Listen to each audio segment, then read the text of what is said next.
So ఎవరికైనా ఇప్పుడు సరిగ్గా రిజల్ట్ రావట్లేదు అని అంటే వాళ్ళు చూస్ చేసుకున్నటువంటి డాక్టర్ సరిగ్గా లేరన్నా, లేకపోతే అక్కడ ఎక్విప్మెంట్ సరిగ్గా లేదన్నా, లేకపోతే పేషెంట్ సరిగ్గా చెప్పినటువంటి కండిషన్స్ని పాటించలేదన్నా ఏదై ఉంటుంది? అన్నీ మీరే చెప్పేశారు కారణాలు.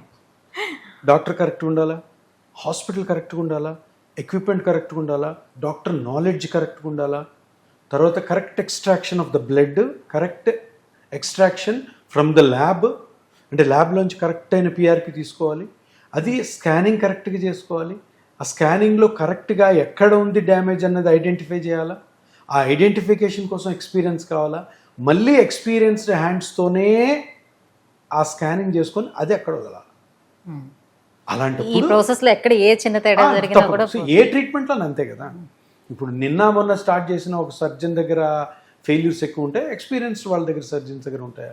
ఎక్స్పీరియన్స్డ్ వాళ్ళలో సర్జరీస్ ఫెయిల్యూర్స్ తక్కువ ఉంటాయి. కొత్త వాళ్ళు కొత్త అని కదా, ఇప్పుడు కొత్త కొంచెం చిన్న తప్పులు జరుగుతుంది. కానీ ఇందులో మనం ముఖ్యంగా గమనించాల్సింది ఏంటంటే, ఇప్పుడు సర్జరీ అనుకోండి, ఆ టెక్నిక్ చాలా కాంప్లికేటెడ్ ప్లస్ కష్టవంతమైన టెక్నిక్ కాబట్టి దానికి చాలా రోజులు పడుతుంది నేర్చుకోవడానికి. ఆ టెక్నిక్ అన్నది కొంచెం డిఫికల్ట్ టెక్నిక్.